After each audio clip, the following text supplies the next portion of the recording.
Hello students, welcome to Checkpoint Chemistry classes. Okay, so last topic, today's last topic for amine chapters, it is reaction involving retention of diazonium group, means coupling reactions. In previous classes we have discussed about the reaction involving the displacement of diazonium group by other groups like chlorine, bromine, cyanide, OH, fluorine, nitro group, hydrogen. Okay, so means in previous classes we have discussed about the replacement of diazonium group by other groups like Sandberg reaction, Getterman reactions, Bell-Schiemann reaction with fluorine. Okay, so today's topic is reaction involving retention of diazonium group. Aryl diazonium salt जो बनाया था ना, तो aryl diazonium salt में aryl diazonium group को replacement किए थे आपने कल प्रीवियस क्लासेस में रिप्लेसमेंट किए थे बाय अदर ग्रुप्स। आज आपको रिप्लेसमेंट नहीं करना है, डाइजोनियम ग्रुप को वहीं पे रखना है, रिप्लेसमेंट नहीं करना है आपको। ठीक है, तो अगर रिप्लेसमेंट नहीं हो रहा है, नहीं करना है, तो फिर रिएक्शंस कौन से होते हैं बोले तो जनरली जो डाइजोनियम ग्रुप जो है वो अपना वो वीक इलेक्ट्रोफाइल है। क्यों बोले तो डाइजोनियम ग्रुप में N2+ जो है वो बेटर लीविंग ग्रुप है, तो generally diazonium ion is a weak electrophile, that's why it is react with highly reactive aromatic compounds, means it's involve the electrophilic substitution reactions, means aryl diazonium salt और aromatic compound के बीच में कौन से reactions होते हैं बोले तो इलेक्ट्रोफिलिक सब्स्टिट्यूशन रिएक्शंस होते हैं। ओके, तो जनरली डाइजोनियम साल्ट जब भी किसी ऑर्गेनिक एरोमेटिक कंपाउंड के साथ ESR इलेक्ट्रोफिलिक सब्स्टिट्यूशन रिएक्शन में जब भी इन्वॉल्व होता है तो पैरा पोजीशन पे ESR electrophilic substitution reactions majorly para position पे होते हैं। आर्थो पे क्यों नहीं होते बोले तो जनरली आर्थो पे थोड़ा सा स्टीरिक हिंड्रेंस की वजह से आर्थो पे ज्यादा नहीं हो सकता, मतलब होते हैं बट 80% अगर पैरा सब्स्टिट्यूटेड प्रोडक्ट फॉर्म होता है तो 20% आर्थो फॉर्म होता है, तो आप केमिस्ट्री में मेजर प्रोडक्ट ही कंसीडर करते हो। ठीक है, ओके, यहाँ तक समझ में आ गई बात। तो थोड़ा सा जो मैंने बताया था अभी जो बताया वो थोड़ा सा देख लो। देखो, Aryl diazonium salt react with certain organic compounds to give azo compounds having general formula AR N double bond N AR dash, मतलब ये जो था अपना AR N double bond N ये डाइजोनियम ग्रुप था और ये अदर एरोमेटिक कंपाउंड था। जब भी ये अरिल डाइजोनियम साल्ट किसी एरोमेटिक कंपाउंड के साथ रिएक्शन में इन्वॉल्व होता है तो ये इस तरीके का कंपाउंड होता है और नाइट्रोजन के बीच में डबल बॉन्ड, इधर एक अरिल ग्रुप है इधर एक अरिल ग्रुप है, ऐसे कंपाउंड्स को आप क्या बोलते हो, एजो कंपाउंड्स बोलते हो। ठीक है, जनरली जो भी एजो कंपाउंड्स ऑब्टेन होते हैं generally they are brightly coloured in, brightly कौन से मतलब कलर्ड और डाइस में यूज करते हैं इनको। This reaction is called azo coupling, मतलब इस वाले रिएक्शन को क्या बोलते हो आप, एजो कपलिंग रिएक्शंस। मतलब आप क्या स्टडी कर रहे हो, कपलिंग रिएक्शन स्टडी कर रहे हो। ओके, सो थोड़े से पॉइंट्स हैं, नोट कर लो। Diazonium salt plus aromatic compounds, वो भी ऐसे एरोमेटिक कंपाउंड होना चाहिए, इलेक्ट्रॉन डोनेटिंग ग्रुप होना चाहिए इस एरोमेटिक कंपाउंड, जैसे कि फिनॉल हो, अमीन्स हो, इस तरह। So substitution occurs at para position. So ये जो रिएक्शन है, ये दोनों के बीच में जो रिएक्शन हो रहा है वो ESR हो रहा है। और यहाँ पर मैंने बोला था अभी diazonium salt ion is weak electrophile, they react with highly reactive aromatic compounds. थोड़ा सा ये नोट कर लो, मैं पूरा अच्छे तरह से आपको रिएक्शन के फॉर्म में समझाऊंगा, बस एक कुछ बेसिक पॉइंट्स हैं आपको माइंड में रखना है, बस कुछ नहीं। Aryl diazonium salt react with certain organic compounds, अब सर्टेन ऑर्गेनिक कंपाउंड्स में जनरली एरोमेटिक कंपाउंड ले लो, तो फिर जब भी ये डाइजोनियम साल्ट ऑर्गेनिक कंपाउंड के साथ रिएक्ट होता है तो इस तरीके के कंपाउंड फॉर्म होते हैं, एजो कंपाउंड्स।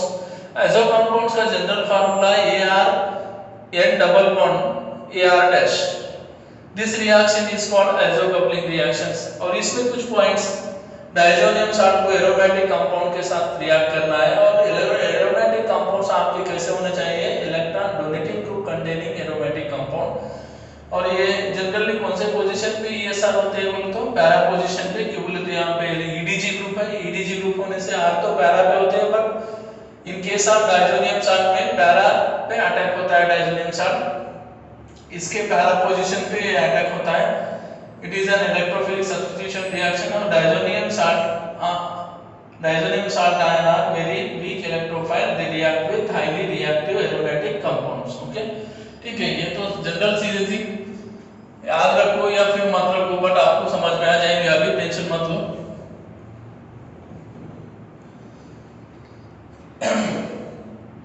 तो जनरली अभी जो भी लिखा था मैंने, मेन पर्पस यही था इनका। देखो अभी जनरली ये अपना AR N triple bond N plus X minus, ये अपना डाइजोनियम साल्ट है। एक जनरल रिएक्शन बता रहा हूं मैं, डाइजोनियम साल्ट, समझो इस बात को समझो। अगर आप इसको, मैं भी इस तरह ऑरेंज AR में बोले तो पता है ना, ऑरेंज फिनिल ग्रुप, या फिर ऑरेंज की जगह PH लिख दो, चलो। तो यहां पर भी एक pH होना चाहिए, तो इस वाले pH को आपको समझने के लिए थोड़ा सा ऐसा लेना पड़ता ये। तो यहाँ पे EDG ग्रुप होना चाहिए, और इसके पैरा पोजीशन पे क्या है, हाइड्रोजन है। बस आपको यही निकालना है यहाँ से, राइट। ये निकाल के जो भी आया आप इसको देखो, PH N के बीच में डबल बॉन्ड, ट्रिपल बॉन्ड है ना, डबल बॉन्ड रख दो। सर ये कैसा आया मैं बाद में मैकेनिज्म में बताऊंगा, ठीक है। फिर ये किसको अटैच है, इस तरह EDG ग्रुप है इधर। अब EDG कौन सा भी हो सकता, ठीक है। तो इसको जनरल फॉर्म में कैसा लिख रहे हो आप, AR N double bond N, इधर भी क्या है AR, ये फिनिल है, ये भी फिनिल है, बट इसके ऊपर EDG ग्रुप है तो इसको AR डैश, मतलब इस तरह। और इस वाले को एजो कंपाउंड बोलते हो, क्या बोलते हो, एजो कंपाउंड, ठीक है। आप समझ में आ गई बात, बस ये करना है आपको। मेन पर्पस ये है भैया, ये है आपका एरोमेटिक कंपाउंड्स, एरोमेटिक कंपाउंड, और विथ कौन सा ग्रुप है, EDG ग्रुप, इसके पैरा पोजीशन पे कपलिंग होता है, ठीक है। ये एक जनरल रिप्रेजेंटेशन है कपलिंग रिएक्शन का, तो ठीक है।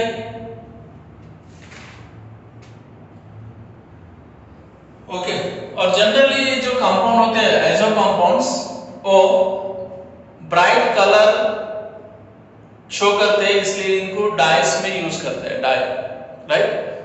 Okay, most of the azo compounds are bright in different colour, अलग अलग कलर में फॉर्म होते हैं। जैसे कि एग्जांपल देखते हैं आप, फर्स्ट एग्जांपल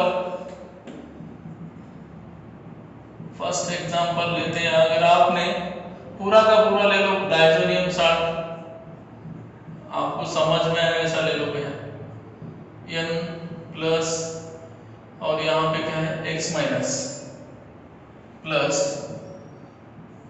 आपने लिया यहाँ पे फिनॉल, क्या लिया OH,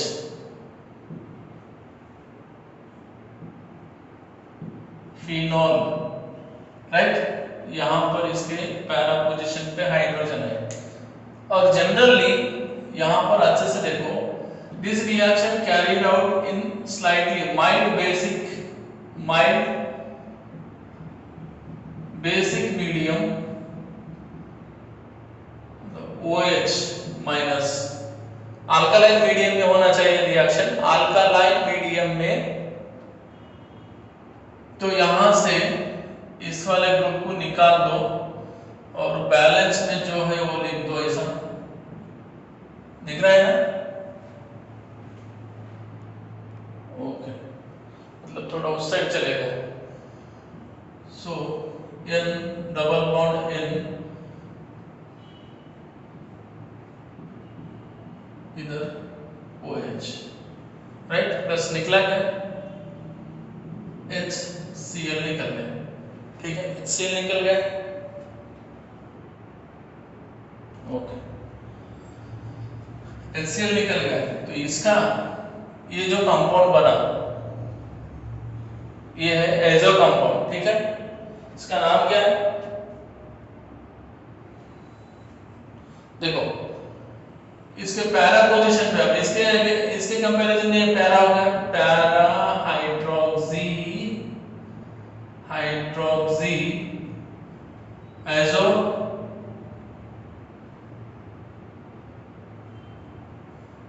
पैरा हाइड्रोक्सी एजोबेंजीन बोलते हो इसको, एजोबेंजीन,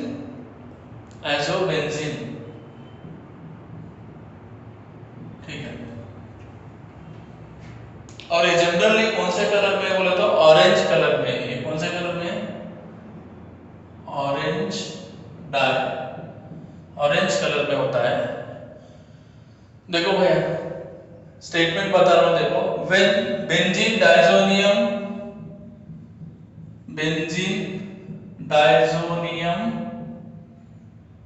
हैलाइड की जगह अगर आप Cl ले सकते हो तो क्लोराइड बोल दो, chloride, when benzene diazonium chloride react with phenol in alkaline medium to form orange dye colored compound that is para hydroxy azobenzene, ठीक है, ये हो गया।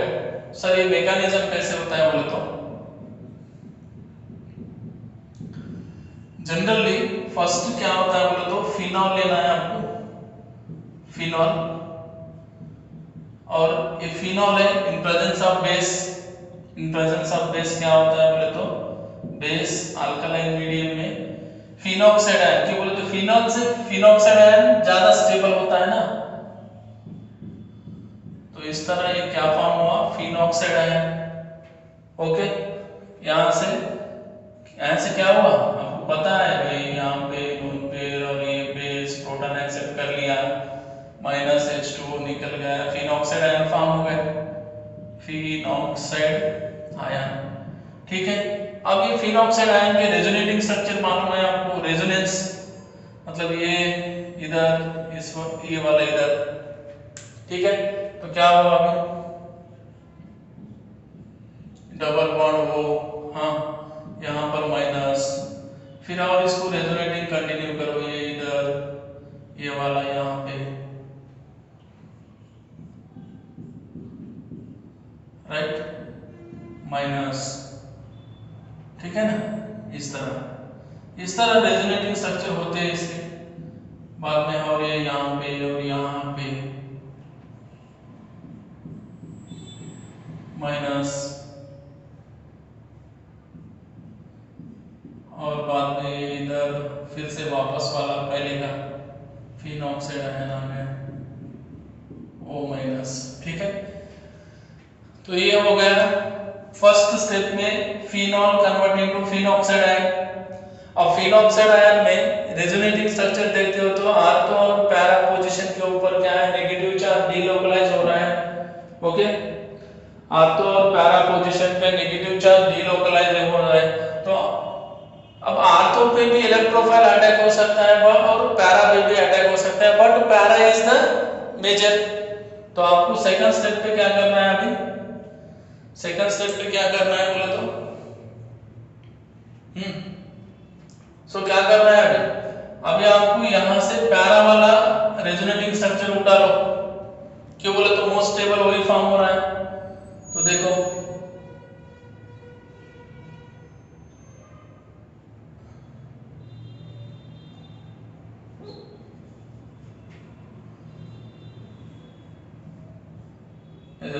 ये है आपका N plus double bond triple bond N, ठीक है, इसके ऊपर लोन पेयर है, प्लस आपको लेना है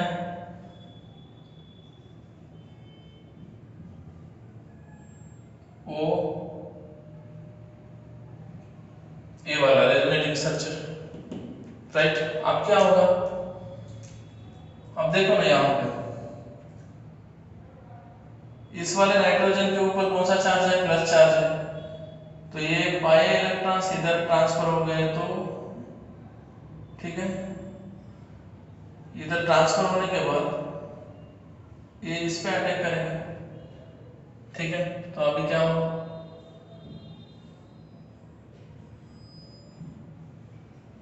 देखो ये तो वैसे वैसे यानी डबल बॉन्ड, ये दोनों इसके ऊपर भी लोन पे रहे और इलेक्ट्रॉन से इधर आने से इसके ऊपर भी लोन पे रहे, ठीक है। अब ये नाइट्रोजन कौन से पोजीशन पे अटैक हो गया, फिनॉक्साइड आयन के इस रेजोनेटिंग स्ट्रक्चर के पैरा पोजीशन के ऊपर,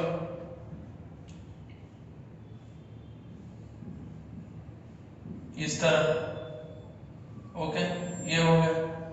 अभी नेक्स्ट, ये जहां पे ये नाइट्रोजन मतलब डाइजोनियम आयन जिस पोजीशन पे अटैच हुआ है उस पोजीशन के ऊपर हाइड्रोजन भी तो है भैया यहाँ पे, तो फिर अब क्या होगा,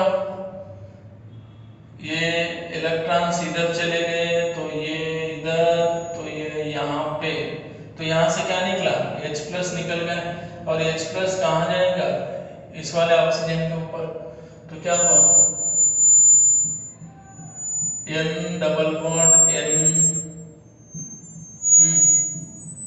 ये हो गया ना पूरा रेजोनेटिंग में आ गया, और फिर से यहाँ पे, ठीक है, ये हो गया आपका para hydroxy azobenzene orange dye, ठीक है।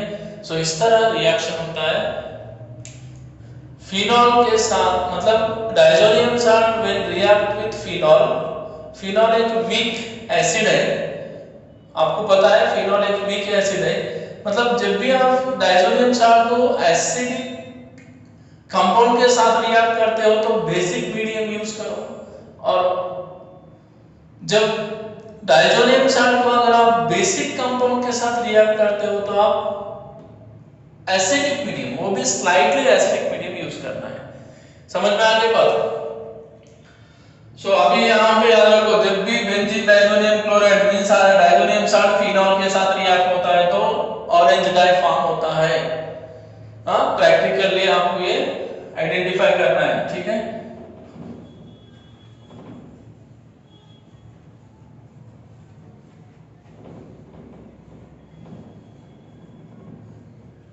ये हो गया, ठीक है, अभी क्लियर है ये बात, ओके। चलो नेक्स्ट, अगर यही रिएक्शन आप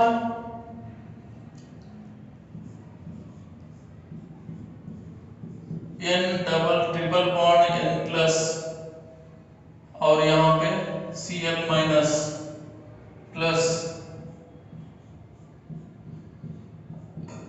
NH2 अमीन, एनिलीन बोलते हो इसको, एनिलीन, देखो ये एरोमेटिक कंपाउंड है, NH2 डोनेटिंग ग्रुप है, सेम यहाँ पर भी पैरा पोजीशन मैकेनिज्म इससे पहले जैसा हुआ था सेम टाइप मैकेनिज्म है, तो नो नीड टू, बट यहाँ पे आपको स्लाइटली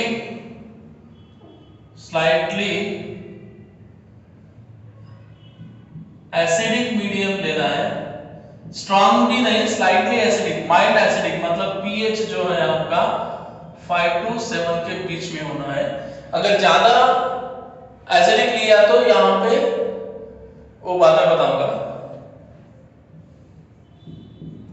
तो ये हो गया आपका NH2 प्लस HCl निकल गया, तो ये हो गया पैरा अमीनो एजोबेंजीन, और ये जो होता है वो येलो कलर में होता है, ठीक है, येलो डाई बोलते हो, ठीक है, क्लियर है यहाँ तक, ओके। अभी कुछ प्रॉब्लम है नहीं सर, यहाँ पर जो आप ले रहे हो ना स्लाइटली एसिडिक मीडियम, मतलब ज्यादा स्ट्रॉन्ग भी लेना नहीं, अगर आपने यहाँ पे स्ट्रॉन्ग एसिडिक मीडियम अगर लेते हो, if we are taking strong acidic medium, then this amine group, previous class में बताया था मैंने, अगर ये स्ट्रॉन्ग एसिडिक है तो ये प्रोटोनेट होके किसमें कन्वर्ट हो जाता है, PHNH3 प्लस एनिलीनियम आयन में कन्वर्ट हो जाता है। अगर ये एनिलीनियम आयन में कन्वर्ट होता है तो ये रिएक्ट ही नहीं होता इसके साथ, ये इसके साथ रिएक्ट ही नहीं होगा। तो आपको just slightly acidic medium maintain करना है, मतलब पीएच इस रिएक्शन का मीडियम का पीएच 5 to 7 होना चाहिए, मतलब स्लाइटली एसिडिक मीडियम। तो जनरली अल्कलाइन मीडियम भी चलता है, ठीक है। सो ये है, so reaction involving retention of diazonium group और कपलिंग रिएक्शन किसके किसके साथ, डायजोनियम साल्ट का रिएक्शन फिनॉल के साथ ऑरेंज डाई, डायजोनियम साल्ट का रिएक्शन एलिनिन के साथ हुआ तो येलो डाई, ठीक है। सो जो भी कंपाउंड फॉर्म हो रहे हैं वो एजो कंपाउंड्स है, ये एजो कंपाउंड्स, ओके।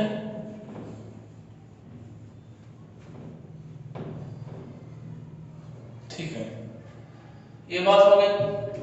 सो फिर इसका यूज क्या है, कपलिंग रिएक्शन का यूज क्या है बोले तो जनरली आपको इट इज अ, ये जो रिएक्शन है it is a distinguish test,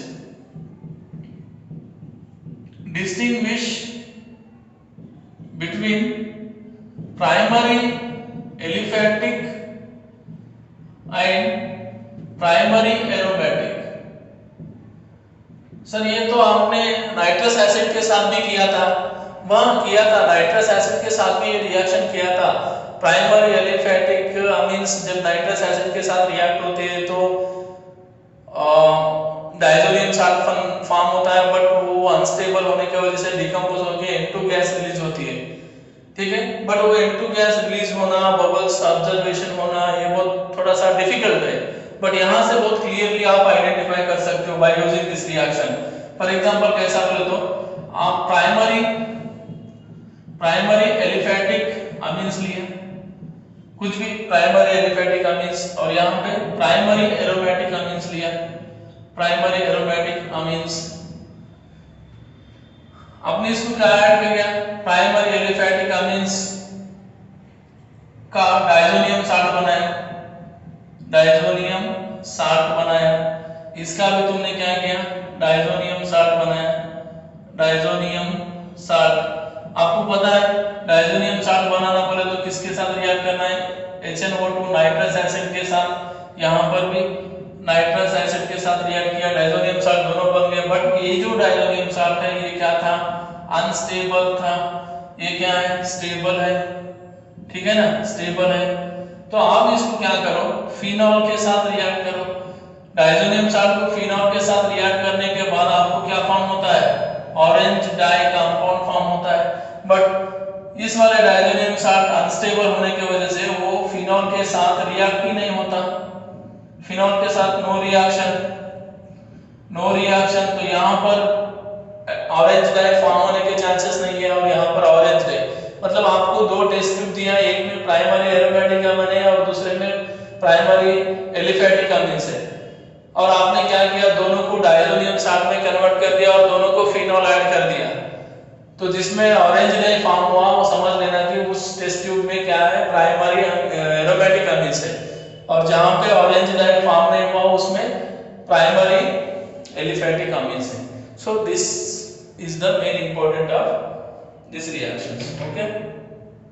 खत्म, समझ में आ गया, ओके।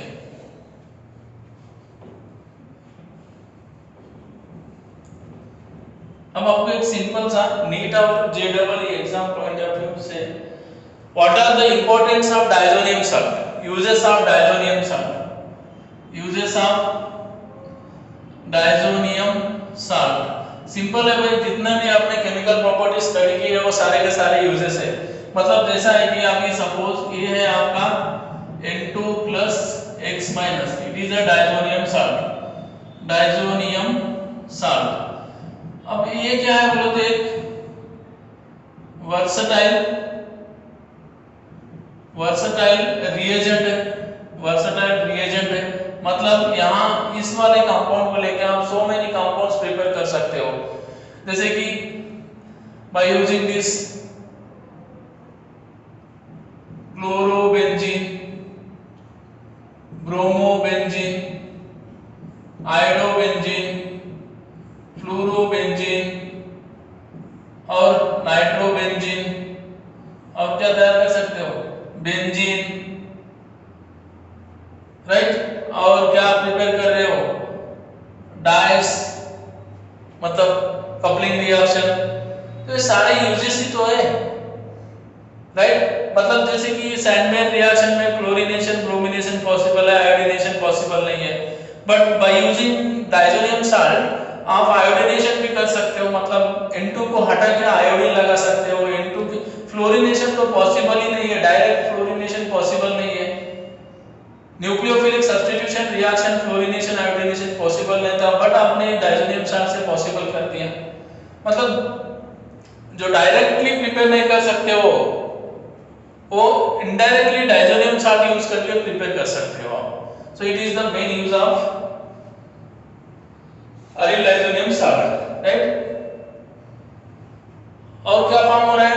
डाइस फॉर्म कर रहे हो by using diazonium salt. Dyes मतलब orange dye, orange dye, yellow, red, blue, ऐसे बहुत सारे डाई फॉर्म कर सकते हो, right. So it is the main use of diazonium salt. Okay, कुछ नहीं है, ये सारे के सारे यूजेस है इसके।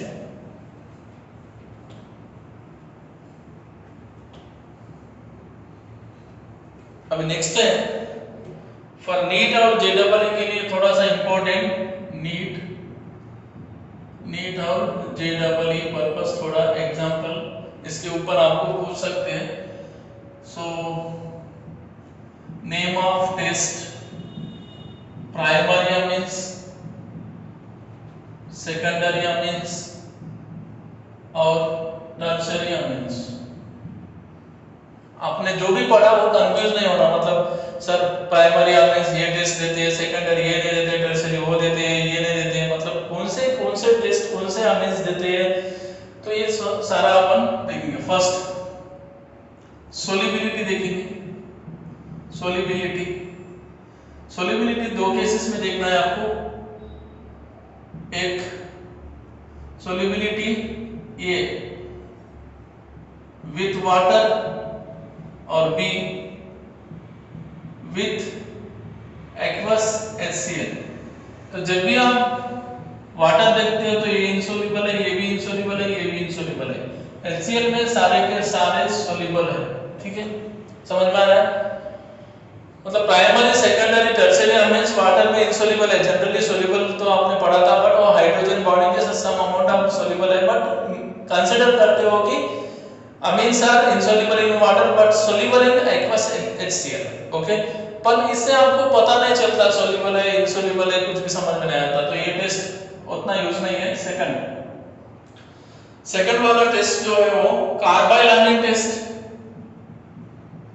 कार्बाइल अमीन टेस्ट, अब ये किसके लिए है? मैंने पढ़ाया था, प्रीवियस लेक्चर देख लो।